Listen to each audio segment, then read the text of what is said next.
One of my biggest issues with the law of assumption community and coaches is that they tend to brush off some very real and big topics that affect many people, and I'm specifically referring to mental health topics that I don't see being talked about enough, such as CPTSD, also known as complex trauma, codependency, depression, limerence, and any form of insecure attachment. And if someone has any of these things, if they are not careful, conscious manifestation can actually worsen the state of their mental health. To be honest, this is very much the case for many people attempting to manifest their specific person, because they think that if they can just get their specific person, then it will prove to them that they are chosen, wanted, and worthy of love. You know, some people end up affirming all day long, others visualize their scene over and over, but a common theme is they find themselves frustrated, extremely reactionary to the 3D, and in an overall dark mental place. And I absolutely hate this for anyone that's going about conscious manifestation in this way, so I really want you to know that your manifestation practice does not have to look like this. You do not have to approach conscious manifestation from an extremely needy and desperate place. In fact, if you are doing this, then you are completely missing the mark.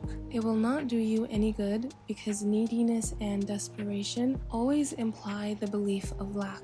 And remember, this is the law of assumption. So whatever you truly believe to be true will always outpicture. The truth of the matter is, some people in this space have an unhealthy obsession or attachment to their specific person, but no one is asking why. Why does this happen? And this is a really important question to consider. Why is it that people become excessively obsessed and extremely attached to their specific person? And the typical responses to these types of questions are somewhere along the lines of, oh, you just need to stop obsessing about them, you just have to take your mind off of them, or just train your mind not to think about them. And maybe these things work for some people, but I argue it's really not that simple for everyone. These kinds of responses are so invalidating and dismissive for people who have complex trauma, insecure attachment, codependency, limerence, and so on.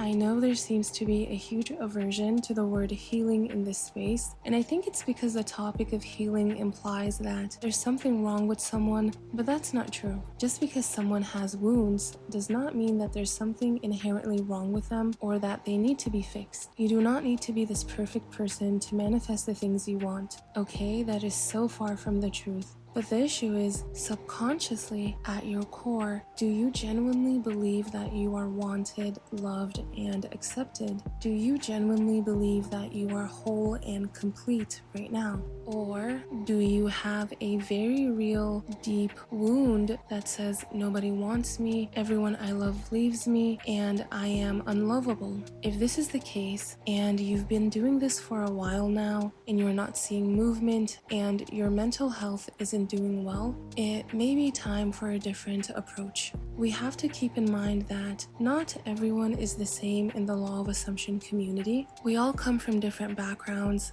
so we have to recognize that we are all wired differently, and that's okay. So the journey to consciously manifesting what you want may look a little different from the next person, but again, that's okay. This entire journey is about finding your way back to yourself as the operant power of your reality. So do not view your adversity as a limitation, because nothing can really stop you from manifesting your desires unless you allow it. But if you do have CPTSD, any form of insecure attachment, codependency, limerence, okay, any of these things, then you have to get completely honest with yourself and admit that your practice may be motivated by your wounds. And for people that have any of the things that I mentioned, typically do not realize that there is often a void within themselves that they are trying to fill, because the alternative is facing the wound itself, which is far too painful.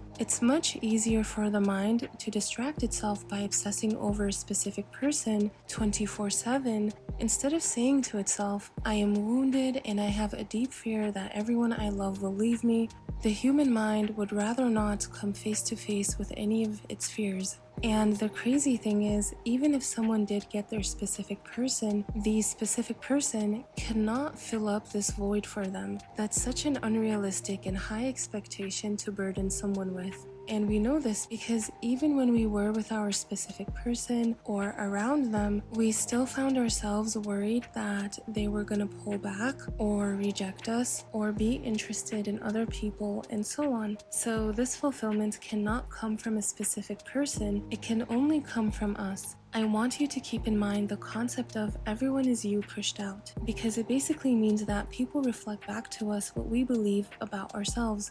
For example, if you have deep abandonment and rejection wounds that resulted in your complex trauma, then your core beliefs are probably going to be along the lines of, I get rejected and I get left because there is something wrong with me. So even if you affirm SP loves me and is always wanting to spend time with me, because of your core beliefs of abandonment and rejection, then this will most likely not work, because you're doing a technique from a really hurt place. And because everyone is you pushed out, they can only reflect back to you your core beliefs of rejection and abandonment. In fact, I don't advise individuals with complex trauma, codependency, limerence, anxious attachment, or any of that stuff to go this route, because more often than not, you could very well be reliving your trauma, which does nothing but re-impress your subconscious mind. But if your specific trauma has to do with abandonment and not getting your needs met, then when you attempt to consciously manifest from your wound, let's say you affirm things like SP loves me, you might actually end up seeing the opposite of that in your reality. Your mind is going to see it as proof that you do get abandoned and rejected, thus making you relive your trauma, and the cycle repeats itself. So we want to stop this, and the reality is, with things like complex trauma, insecure attachment, and codependency, ignoring the issue is not going to do you any good. Also, there's a lot of well-meaning people and coaches in this community that advise you to starve your negative thoughts and fears of attention. But if you come from a background of any of these things, it is far more beneficial for you to be aware of how your brain is wired, so you can work with it instead of against it. So if you're battling with any of these things, then we have to desensitize you to your wounds, negative thoughts, and fears. We have to disempower them. The solution is to get to a place where those things are basically meaningless and you know they are completely false. I can't guarantee you that they will never come up again, but I can guarantee that you can get to a place where you are naturally and authentically not identifying with them. This way, you will not uproot the seeds you are planting, okay? I know this because I've overcome my own anxious attachment, limerence, and codependency issues. These things are no longer limitations to me. I realized I haven't introduced myself at all, but if you've made it this far, my name is Tia, and I've learned a lot about conscious manifestation. Over the last 3 years, I have plenty of insights that I will be sharing with you. Also, I am a neuroscientist. My emphasis was in cognition, so I really do understand the depth of mental health topics, and I do not take any of these things lightly. So, when it comes to desensitizing yourself to your wounds, negative thoughts, and fears, you're going to want to attack them on 2 fronts. The first being on a conscious level. As you go about your daily life, you want to catch these negative thoughts and feelings every single time they come up. For example, if you have a rejection wound that says, he doesn't want me, you're going to catch it and really see it. But at the same time, and this is really important, you are not going to judge it. I want you to say to yourself, this is just the fear talking. This is not me. Or this is just my wounded thinking. This is not me. Please do not, and I really mean this, do not flip your thoughts. Flipping them is a form of resistance, whereas non-judgment is a form of acceptance. Remember, we don't want to work against ourselves. We want to work with our brains, and the path of least resistance is going to work in our favor. What this is going to do is build your awareness around the wound, and it's going to help you detach yourself from your negative beliefs. I mentioned this in my last video, but the second thing you want to do, and believe me, I am very aware of how counterintuitive it sounds, But the second thing you want to do is expose yourself to your wounds and fears in the least threatening way possible in order to release them. I know it sounds absolutely wild, but just hear me out. I say this because if you know anything about traumas, then hopefully you know that they are stored in our bodies. If we don't do anything to release them, meaning if we don't cut the mind-body connection, then they will feed back to our minds, thus keeping them alive. Understand that this is a protective mechanism your mind made a long time ago to keep you safe. But now as an adult, it's not serving you, in fact, it's hindering you. So what I want you to do is find a nice quiet place. Make sure you're safe and that you will not be disturbed. Get yourself in a comfortable position and close your eyes. You're going to bring your awareness to your body and your body alone. Do not engage with anything that comes up in your mind. Let thoughts go by simply observing them. Okay, this is not a mental exercise. You can start by bringing your awareness to your toes and then gradually moving up towards your head. Take note of the sensations, noticing any tightness and heaviness in your body. Then you are only going to focus on one fear or wound. You are going to bring this fear up by simply asking yourself something like, what does it feel to be rejected? And you can substitute whatever your fear is. So you can even say something like, what would it feel like to not be chosen by my specific person? It's important that your awareness only stays on your body, so do not mentally answer this question at all. You are not to engage with it. I mean this, we do not want to mentally relive any traumas here. We just want to bring up their associated bodily sensations to release them. And you are going to keep asking yourself this question over and over until you feel the sensations of the wound arise in your body.